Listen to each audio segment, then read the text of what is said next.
कड़वे सच हैं, कुछ ऐसे हैं जो कि हमारी जहन से निकल नहीं पाते हैं। स्ट्रगल हर कोई कर रहा है, पर इनका थोड़ा सा, जैसे इनके बीच में भी हम रहते हैं या करते हैं तो स्ट्रगल इनका ज्यादा है। क्योंकि एक जवान लड़का है 22-23 साल का, वो 12-15 घंटे की शिफ्ट कर रहा है, टाइम पे खाना नहीं खा रहा और अपनी हेल्थ भी खराब कर लेता कहीं। प्रॉपर्टी रिच और कैश पुअर, कहने का मतलब है कि मैं यहाँ काफ़ी लोगों को जानता हूँ जिन्होंने 4-4 5-5 प्रॉपर्टीज़ बना ली, लेकिन अगर उनसे उनके दिल की बात पूछो तो वो आपको बताएंगे उनके दर्द कि भाई कैसे वो 5-5 प्रॉपर्टी की आज के टाइम में पेमेंट नहीं अफोर्ड कर रहे। जो है दूसरों को देख के इन्फ्लुएंस ना हो, और जो है अगर सही मायने में अगर कनाडा आप आए क्यों हैं, अगर वो क्वेश्चन आपका हमेशा दिमाग में रहे कि क्यों आए हैं, हम तरक्की करने आए हैं, माँ बाप का नाम रोशन करने आए हैं, तो आई थिंक आप एक सही राह पर रहेंगे। ट्रेड्स में हैं तो उसमें आप काफ़ी जल्दी, मेहनत तो उसमें भी है, उसमें तरक्की कर सकते हैं।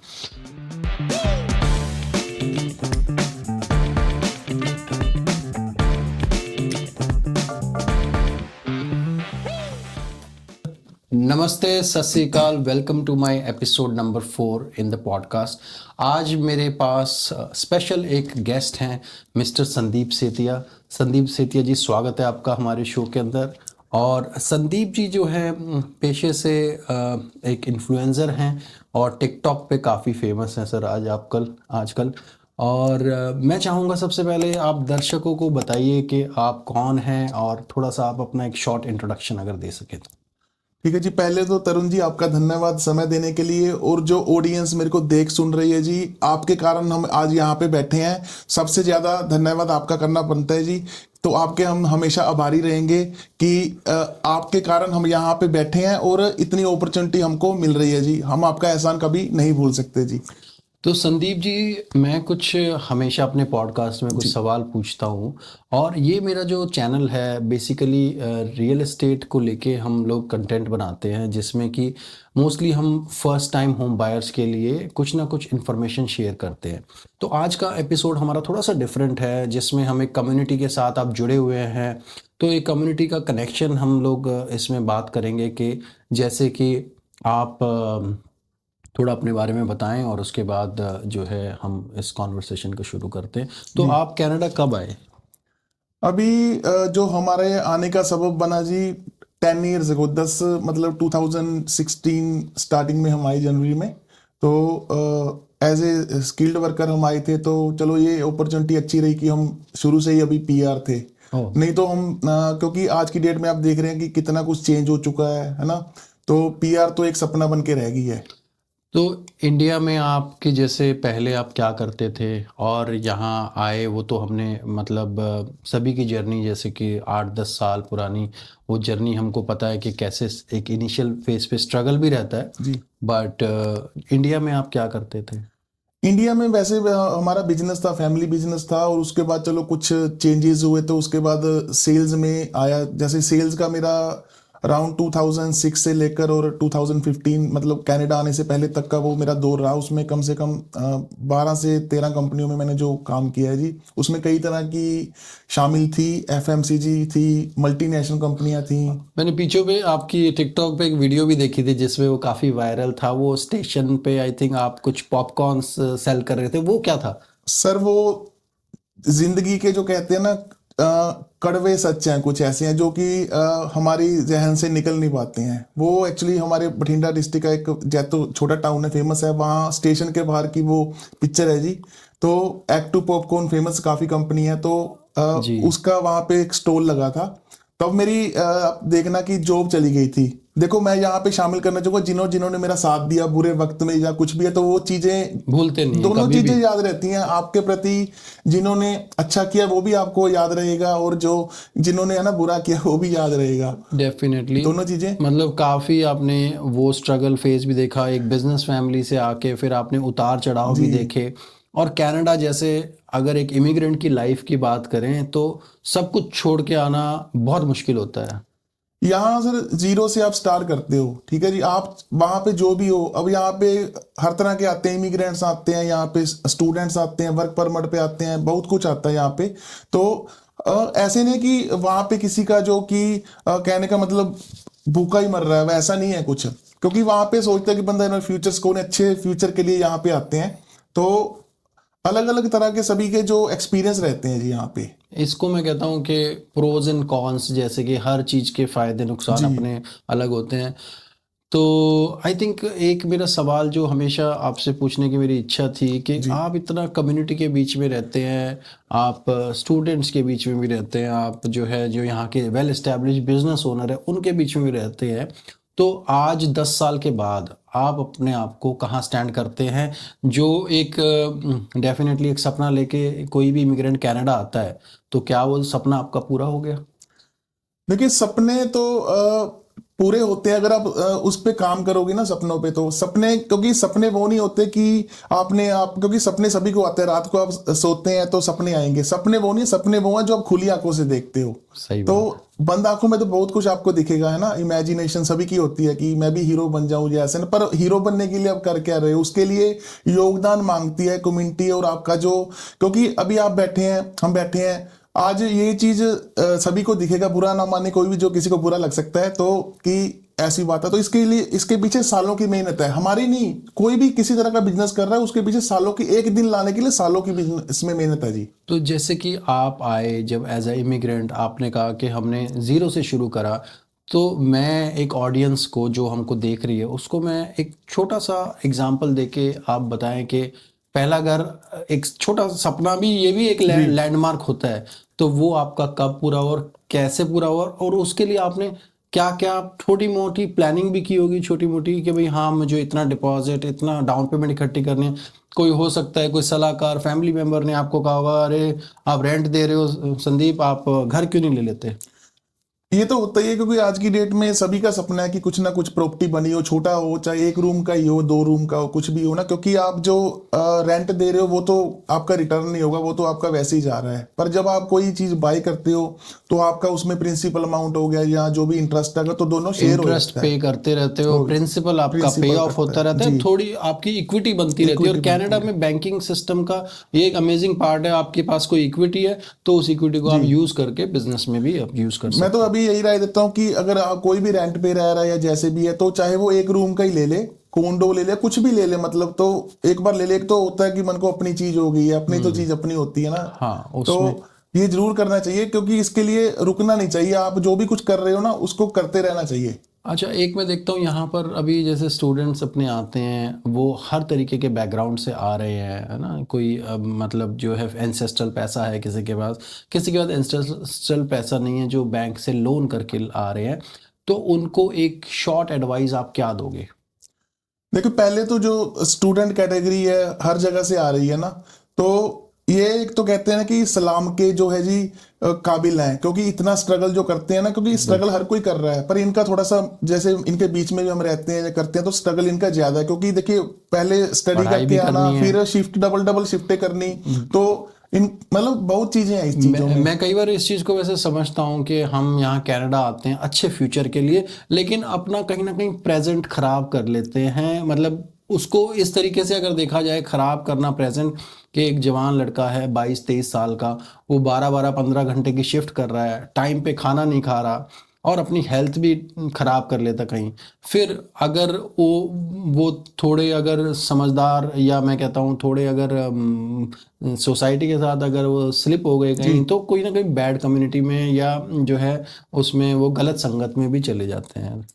ये चीज तो है जी। वही कह रहा हूँ कि स्टूडेंट की लाइफ या हर किसी की लाइफ यहाँ पे ज्यादा, क्योंकि वहां पे हम सोचते हैं कि यार वहाँ किसी भी हम जगह से, इंडिया से या कहीं से भी आ रहे हैं, कि वहां पे कुछ नहीं है, कि यहाँ पे सब कुछ है। क्योंकि दूर कहते हैं दूर के ढोल सुहावने होते हैं, पर जब नजदीक जाते हो तो आपको कान बंद हाँ। करने पड़ते हैं। ये जिंदगी की असलियत है जी, है ना। दूर से लगता है। अब जैसे मैं 7th में था, आप यकीन मानना कि उधर हमारे जो जिस इलाके से हम, वहां से तो काफी लेट आने शुरू हुए हैं, 10-12 सालों से। तो वहां एनआरआईज आते थे ना, मैं काफी उनको देख के, जब उनकी हाथों में ऐसे होते थे ना गोल्ड की चीजें, यार, क्योंकि यहाँ तो जो काम कर रहा है वो कर ही रहा अब है। आपको पता चल गया जो आपने बोला दूर के ढोल सुहाने। इस पे मेरा एक अगला क्वेश्चन है कि एक मैं देखता हूँ प्रॉपर्टी रिच और कैश पुअर, कहने का मतलब है कि मैं यहाँ काफ़ी लोगों को जानता हूँ जिन्होंने 4-4 5-5 प्रॉपर्टीज बना ली, लेकिन अगर उनसे उनके दिल की बात पूछो तो वो आपको बताएंगे उनके दर्द, कि भाई कैसे वो 5-5 प्रॉपर्टी की आज के टाइम में पेमेंट नहीं अफोर्ड कर रहे, बिजनेस है, बिजनेस में आजकल उतार चढ़ाव डेफिनेटली आता है। आजकल उतार, मैं कहूँगा कि उतार ज़्यादा है कुछ लोगों की लाइफ में। तो वो cash rich, sorry property rich cash poor, जैसे कि प्रॉपर्टी तो 4-5 बना ली, बट अगर उनका आप वो देखें कैश फ्लो, उनके पास कुछ नहीं है, सब चीज़ लोन पे है। तो वो उन लोगों के बीच में भी आप उठते बैठते होंगे, तो वहाँ क्या दर्द आपको महसूस होता है उन सोसाइटी का, उन लोगों के बीच में? क्योंकि देखिए मेरा ना ज्यादातर अभी चलो कम्युनिटी का, हम हर कम्युनिटी की जो है ना साथ है मिलकर किसी का भी हो, क्योंकि हम इंसान के साथ चलते हैं, हम किसी खास कम्युनिटी के साथ नहीं है कि जो हमें चलता है ना। तो बिजनेसमैन भी है उसमें, सब कुछ है जी। तो वो उनका दर्द हम समझते हैं, जब बैठते हैं ना कई बार, जैसे आप बोले 4-5 प्रॉपर्टी या कुछ भी है, तो उस सोने का कोई फायदा नहीं है जो आपको जो काटे, वो दिखावा हो गया एक तरह का। तो जब आप, क्योंकि बंदे की जो लाइफ कितनी है आप देखो, आप आज का दिन जी रहे हैं ना, जो वो ही अपना है, कल का किसी का पता नहीं है। तो आप उतना ही वो चीज करो, किसी को दिखाना किसको है, जब आपके मन को शांति नहीं है तो वो उसका कोई फायदा नहीं है। बड़े बुजुर्ग कहते हैं ना, जितनी चादर उतने पैर इतने पैर पसारो। पसारो। तो ये बात बिल्कुल सही है। और जैसे आपने वो बात भी करी कि जब आप 7th क्लास में थे, आप देखते थे लोग गोल्ड पहन के आ रहे हैं, एनआरआई, और जैसे कि फिल्मों में दिखाते हैं, जैसे कि म्यूजिक उसमें दिखा रहे हैं कि यहाँ तो डॉलर बरस रहे हैं आसमान से, पेड़ों से डॉलर बरस रहे हैं। लेकिन रियलिटी में मेहनत आप जहाँ भी रहो, चाहे इंडिया रहो, चाहे कनाडा रहो, या कहीं भी रहो, आपको करनी है और मेहनत का पैसा कमाना है। उसी का मैं अभी दे रहा हूँ आपको जवाब। जब 7th क्लास में, तब मेरा क्या सपना था कि वहां पता था कि बाहर इतने पैसे मिलते हैं, या कि कहते हैं कि यार 1.5 लाख बन जाता है ना महीने का। मैं सोचता कि यार 100 $100, मुझे नहीं पता करेंसी का क्या सपना था ना, कि कन्वर्जन नहीं पता आपको। 40 रुपए का था या जितना भी डॉलर तब था, तो 100 कमाएंगे, तो कैलकुलेशन की 30 दिन काम करेंगे तो 1.5 लाख बन गया महीने का। 1.5 लाख बन गया तो 50,000 में खर्चा लगेंगे, 1 लाख बैक भेज देंगे। तो वो सपने की चीज होती है। जब असलियत में आप आते हो तो वो सोचते हो कि यहाँ पे आके भी जेब से डाल के भी और करके भी आपके क्रेडिट कार्ड फुल चल रहे हैं जी, आपका क्रेडिट स्कोर डाउन हो रहा है, तो तब यहाँ पे आके पता चलता कि असलियत है क्या। ये हमेशा, जैसे हम रियल्टर या मॉर्गेज ब्रोकर कभी भी बैठते हैं, तो ये सब चीज़ें हमेशा डिस्कशन में आती है। या एज अ रियल्टर मैं कहीं किसी डिनर पे भी चला जाता हूँ, तो ये प्रॉपर्टी कितने की है, क्या आपकी कब ली थी, फिर कितना लोन रह गया, यही सब बातें होती रहती है। क्योंकि सब उसमें वो देखते हैं, अच्छा हर बंदे की जो है लोन है सर पे, चाहे वो गाड़ी का हो, चाहे वो घर का हो, लाइन ऑफ क्रेडिट का हो, सब बंदे यहाँ पर उधारी की जिंदगी जी रहे हैं। ठीक है। तो एक और चीज़ जो मैं फील करता हूँ यहाँ कम्युनिटी में, आपने भी हो सकता है वो फील करी होगी, कि स्टूडेंट आते हैं यहाँ, वो देखते हैं दूसरा स्टूडेंट जो है मस्टैंग चला रहा है, हमर चला रहा है, जी वैगन चला रहा है, और यहाँ पर आपने जैसे बैंकिंग का सिस्टम है, कार फाइनेंसिंग का सिस्टम है कि 0 डाउन पे आप गाड़ी ले जाओ, 1000-1500 की पेमेंट बनेगी उसकी। तो वो जो स्टूडेंट है, आप भी एक मतलब जो है एक छोटे शहर से आते हैं, और उन लोगों को क्या गाइड करेंगे कि भाई जो आप $1000 की पेमेंट वेस्ट कर रहे हैं, थोड़ा सा अगर जैसे आपने पीछे कहा कि भाई अगर अपनी चादर के हिसाब से पैर पसारो, तो वो एक घर देखने का, खरीदने का सपना ले सकते हैं, नहीं ले सकते? हाँ जी, सपना तो लेना भी चाहिए, और सपना अगर आप नहीं देखोगे तो पूरे भी नहीं होंगे ना। हाँ, जो अभी ऐसे गाड़ियां लेते हैं मान लो, उनसे थोड़ी रिक्वेस्ट है, क्योंकि हर बंदे का ना जो होता है कि अलग अलग होता है ना। कहने का कि एक ही टाउन से आए हो सकते हैं, पर दोनों के हालात जो सर्कमस्टांसिस है वो डिफरेंट हो सकते हैं। हो सकता है किसी की जो फैमिली काफी रिच हो, है ना, अभी गांव से या जहां से भी आते हैं उसके पास हो सकता है 50 किले जमीन हो, तो वो उनको कोई फर्क नहीं पड़ता कि अगर वो यहाँ सक्सेस भी नहीं हो तो वापस जा सकता है। कई पेरेंट्स ऐसे हैं जी जिनका मन भी नहीं करता था, वो चाहते थे कि हमारा बच्चा भी, क्योंकि कोई भी है कि वो चाहेगा कि हमारा बच्चा सक्सेसफुल हो, तो वहां वो लोन उठा के दे रहे हैं जी। अगर कोई भी मतलब गाड़ी लेना या कुछ भी चीज लेना बुरी बात नहीं है, पर आप एक दायरे में लेकर कि आप कितना अफोर्ड कर सकते हो। और दूसरा जो है, दूसरों को देख के इन्फ्लुएंस ना हो, और जो है अगर सही मायने में अगर कनाडा आप आए क्यों हैं, अगर वो क्वेश्चन आपका हमेशा दिमाग में रहे कि क्यों आए हैं, हम तरक्की करने आए हैं, माँ बाप का नाम रोशन करने आए हैं, तो आई थिंक आप एक सही राह पर रहेंगे। मेरा मानना तो ये है। किसी की जो है ना जी वो नकल नहीं करनी चाहिए, उसके लिए अकल का भी यूज करना चाहिए ना, कि वो कैसा कर रहा है मैनेज या कुछ है। क्योंकि किस्त जो आज आपके पास मान लो कि देखो कितनी ले ऑफ हो रही है। अभी सीआरए ने बोला है कि 2026 में मैक्सिमम जो है जी ले ऑफ्स होगी, है ना। तो आज आपके पास जो हुआ सर्कल चल रहा है आपका, सब आपके खर्चे कंट्रोल हैं। पर जब आप मान लो आपके पास जॉब नहीं है, जब आपके पास काम कम हो गया, तब सोचो, क्योंकि आपकी जॉब रुक जाएगी, आपका वो रुक जाएगा, पर आपका खर्चे का मीटर वो नहीं रुकेगा। वही कहते हैं ना, रेनी डे, मतलब बरसात के दिनों के लिए तैयार रहना तैयार चाहिए रहना पहले चाहिए से। जी। उसके लिए आपका थोड़ा सा होना चाहिए सेविंग में, कि आपके पास पैसे, अगर आपको 6 महीने कोई जॉब भी ना मिले या कुछ ना मिले तो आप दे सको। क्योंकि अगर आप नहीं दोगे, मान लो गाड़ी की किस्त नहीं दी, उन्होंने अपनी वो उठा के ले जानी है, या बिल्कुल। इंटरेस्ट पे इंटरेस्ट पड़ेगा ना, आपका क्रेडिट स्कोर पे इफेक्ट होगा, हर चीज है उसमें मतलब कि शामिल, टेंशन रहती है दिमाग टेंशन के रहेगी अंदर। जी। अच्छा, सब ऑडियंस को लगता है कि रियल्टर तो चलो अपना जो है, इनको प्रॉपर्टी बेचनी है, ये तो हमेशा हमको कहेंगे कि भाई घर खरीद लो, जी। घर खरीद लो, घर बेचो। लेकिन आप जेन्युइनली, आप 10 साल से यहाँ रह रहे हैं, आप मार्केट को भी समझते हैं, लोगों के फाइनेंशियल्स को भी समझते हैं। तो जो अभी एक ऐसे यहाँ पर लेट से हमारे कोई भी ऑडियंस हमको देख रहा है, जो एक अभी उनकी डिसेंट रेगुलर जॉब भी चल रही है, बट वो रेंट पे रह रहे हैं, 2500-2000 रेंट दे रहे हैं, तो उनको आप क्या सलाह दोगे? उनको तो सलाह है जी, थोड़ी सी वो अपनी जो डाउन पेमेंट है, क्योंकि मुझे लगता है 5% से भी कुछ हो जाता है अगर 5 लाख से नीचे है ना, तो उसमें आप वो लो। क्योंकि अगर आप देखो, एक चीजों से सभी जुड़ी हैं। आप गाड़ी की आज 1000 की किस्त दे रहे हो, आप कम वाली गाड़ी ले लो, आप 4-5 हजार वाली गाड़ी ले लो, चलेगी तो वो भी ब्रांड है ना। एक ऐसे तो नहीं कि लोगो लग गया, कि लोगो दिखाना किसको है, पहले तो बात ये है। आप पैसा सेव करो, डाउन पेमेंट इकट्ठी करो, 5% दे के वो चीज करना, फिर हमसे वो बात करना कि हो क्या रहा है। फिर बोलो कि यार ये तो पॉडकास्ट है, ये तो जिंदगी हमारी चेंज कर दी जो इन्होंने जी। नहीं, दूसरी चीज़ एक ये भी है ना, गाड़ी और जैसे हॉलीडे पे जाना, तो एक ये हो गई लग्जरी चीज़ है। लग्जरी चीज है। पहले होती है रोटी कपड़ा मकान, है ना। तो मकान की बात करें, जो कि नेसेसिटी है, आप रेंटेड उसमें रह रहे हो। जैसे हमने पीछे भी बात करी, फाइनेंशियल कैलकुलेशन हमेशा करते रहते हैं कि भाई आप जो रेंट दे रहे हो 2500, वो आपका किसी काम नहीं आ रहा, वो तो आप जैसे विंडो से बाहर फेंक रहे हो। लेकिन अगर आप अपने घर की, चलो किस्तें भी आप दे रहे हो, लोन आपने एक ले लिया, लेकिन कहीं ना कहीं आप इक्विटी बिल्ड करते हो। और थोड़े टाइम, अभी तो चलो मार्केट स्लो है, पीछे मैं जानता हूँ काफ़ी लोग जो यहाँ पर शुरू में आए थे, उन्होंने पैसा कैसे बनाया? रियल एस्टेट से ही बनाया। उन्होंने 2-2 ढाई लाख के मकान लिए, 2 साल बाद वो 4 के हो गए, 5 के हो गए, उससे उन्होंने 2 घर लिए। इस तरीके से लोगों ने पैसा बनाया, क्योंकि जॉब्स में आपको पता है 40-50% टैक्स में चला जाएगा। बिजनेस में आप जो है, अगर हाथ का कोई काम कर रहे हैं, जैसे कि यहाँ ट्रेड्स में है, तो उसमें आप काफ़ी जल्दी, मेहनत तो उसमें भी है, उसमें तरक्की कर सकते हैं। तो इस तरीके से I think first time home buyer थोड़ा इस चीज़ को समझेंगे, और इस चीज़ को अगर प्लान कर सकें तो वो बेटर है, क्योंकि प्लानिंग से ही सब कुछ चलेगा।